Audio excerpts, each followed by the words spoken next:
खाटू श्याम को भगवान श्री कृष्ण के कलयुगी अवतार के रूप में जाना जाता है। खाटू श्याम बाबा कौन हैं? वे कैसे हारे का सहारा बने? बर्बरिक से खाटू श्याम नाम कैसे पड़ा? आइए जानते हैं खाटू श्याम बाबा का पूरा जीवन परिचय। श्याम बाबा घटोत्कच और नागकन्या मौरवी के पुत्र हैं। भीम और उनकी पत्नी हिडिंबा बर्बरिक के दादा दादी थे। कहा जाता है कि जन्म के समय बर्बरिक के बाल बब्बर शेर के समान थे, अतः उनका नाम बर्बरिक रखा गया। बचपन से ही वे वीर योद्धा थे। उन्होंने युद्ध कला अपनी मां और श्री कृष्ण से सीखी थी। बर्बरिक ने भगवान शिव की घोर तपस्या की थी, जिसके आशीर्वाद स्वरूप भगवान शिव ने बर्बरिक को 3 चमत्कारी बाण प्रदान किए, जो अपने लक्ष्य को भेद कर वापस लौट आते थे। तीनों बाणों की वजह से बर्बरिक अजय हो गए थे। महाभारत के युद्ध के दौरान बर्बरिक ने युद्ध में भाग लेने के लिए अपनी मां से अनुमति मांगी। मौरवी ने अनुमति तो दे दी, लेकिन कहा कि बेटा, युद्ध में जो भी पक्ष कमजोर होगा, जो हार रहा होगा, तुम उसकी ओर से युद्ध लड़ना, हारे का सहारा बनना। क्योंकि मौरवी को लगा था कि पांडवों की सेना कम है, इसलिए कहीं वे युद्ध में हार न जाए। मौरवी का यह वचन कलयुग में संसार भर के लोगों के कल्याण का कारण बना।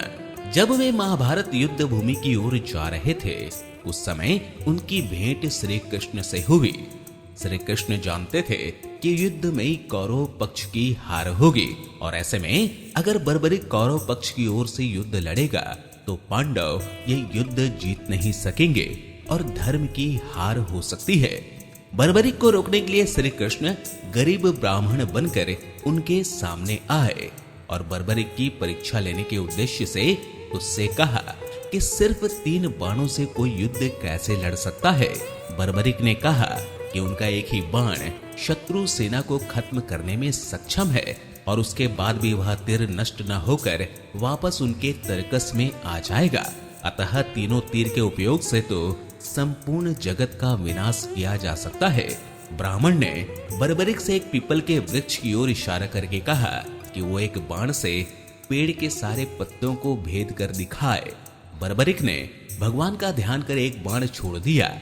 उस बाण ने पीपल के सारे पत्तों को छेद दिया, और उसके बाद बाण ब्राह्मण बने कृष्ण के पैर के चारों तरफ घूमने लगा। असल में कृष्ण ने एक पत्ता अपने पैर के नीचे छिपा दिया था। बर्बरिक समझ गए कि तीर उसी पत्ते को भेदने के लिए ब्राह्मण के पैर के चक्कर लगा रहा है। बर्बरिक बोले, हे ब्राह्मण, अपना पैर हटा लो, नहीं तो ये आपके पैर को भेद देगा। तब ब्राह्मण ने अपना पैर हटा लिया और बाण ने उस आखिरी पीपल के पत्ते को भी भेद दिया। पांडवों की और धर्म की जीत के लिए श्री कृष्ण ने बर्बरिक से उनका कटा हुआ सिर दान में मांग लिया। इस अनोखे दान की मांग सुनकर बर्बरिक समझ गए कि यह ब्राह्मण कोई सामान्य व्यक्ति नहीं है। बर्बरिक ने प्रार्थना की वो दिए गए वचन के अनुसार अपने शीश का दान अवश्य करेंगे, लेकिन पहले ब्राह्मण देव अपने वास्तविक रूप में प्रकट हो। भगवान कृष्ण अपने असली रूप में प्रकट हुए। बर्बरिक बोले कि हे देव, मैं अपना शीश देने के लिए वचनबद्ध हूँ, लेकिन मेरी युद्ध अपनी आंखों से देखने की इच्छा है। श्री कृष्ण ने बर्बरिक की वचनबद्धता से प्रसन्न होकर उसकी इच्छा पूरी करने का आशीर्वाद दिया। रात भर भजन पूजन कर फाल्गुन शुक्ल द्वादशी को स्नान पूजा करके बर्बरिक ने अपने हाथ से अपना शीर श्री कृष्ण को दान कर दिया। शीश दान से पहले बर्बरिक ने श्री कृष्ण से युद्ध देखने की इच्छा जताई थी, इसलिए श्री कृष्ण ने बर्बरिक के कटे शीश को युद्ध अवलोकन के लिए एक ऊंचे स्थान पर स्थापित कर दिया, जहां से बर्बरिक युद्ध का दृश्य देख सके। इसके पश्चात कृष्ण ने बर्बरिक के धड़ का शास्त्रोक्त विधि से अंतिम संस्कार कर दिया। महाभारत का महायुद्ध समाप्त हुआ और पांडव विजय हुए। विजय के बाद पांडवों में यह बहस होने लगी कि इस विजय का श्रेय किस योद्धा को जाता है।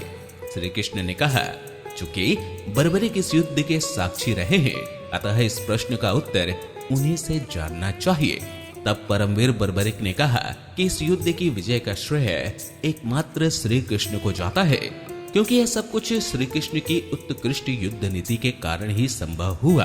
विजय के पीछे सब कुछ श्री कृष्ण की ही माया थी। बर्बरिक के सत्य वचन से देवताओं ने बर्बरिक पर पुष्पों की वर्षा की और उनके गुणगान गाने लगे। श्री कृष्ण वीर बर्बरिक की महानता से अति प्रसन्न हुए और उन्होंने कहा, हे वीर बर्बरिक, आप महान हैं। मेरे आशीर्वाद स्वरूप आज से आप मेरे नाम श्याम से प्रसिद्ध हो गए। कलयुग में आप कृष्ण अवतार रूप में पूजे जाएंगे और अपने भक्तों के मनोरथ पूर्ण करेंगे। मान्यता है कि खाटू श्याम जी का धाम वही स्थान है जहां कृष्ण ने बर्बरिक का कटा सिर रखा था।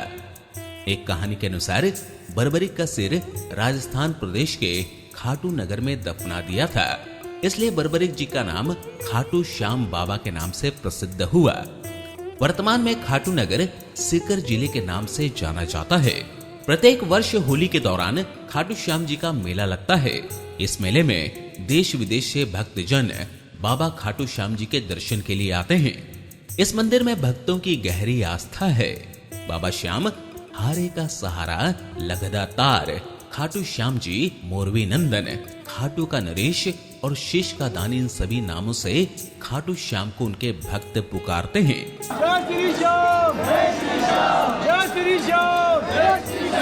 खाटू श्याम जी मेले का आकर्षण यहाँ होने वाली मानव सेवा भी है।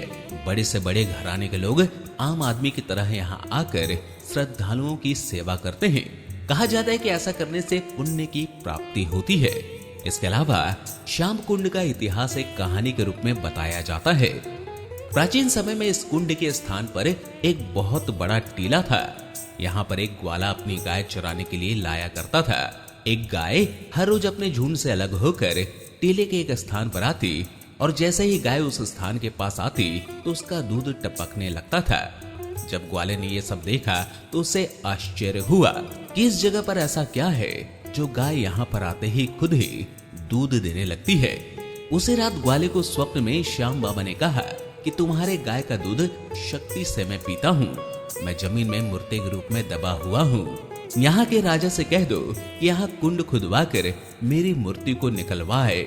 समस्त जनता मुझे श्याम नाम से पूजेगी। जब राजा को यह बात बताई गई तो राजा ने उस स्थान पर खुदाई करवाई। उस खुदाई में बर्बरिक का शेष निकला, जिसके आज श्याम नाम से पूजा की जाती है। बर्बरिक का शेष निकालने के बाद गड्ढे में से पानी निकलने लगा, जो आज तक निरंतर निकल रहा है। बाद में खुदाई की जगह पर कुंड बनवाया गया, जिसे आज श्याम कुंड के नाम से जाना जाता है। यह कुंड 12 महीने पवित्र जल से भरा रहता है। इस कुंड में स्नान करने से पापों का नाश होता है और पुण्यों की प्राप्ति होती है।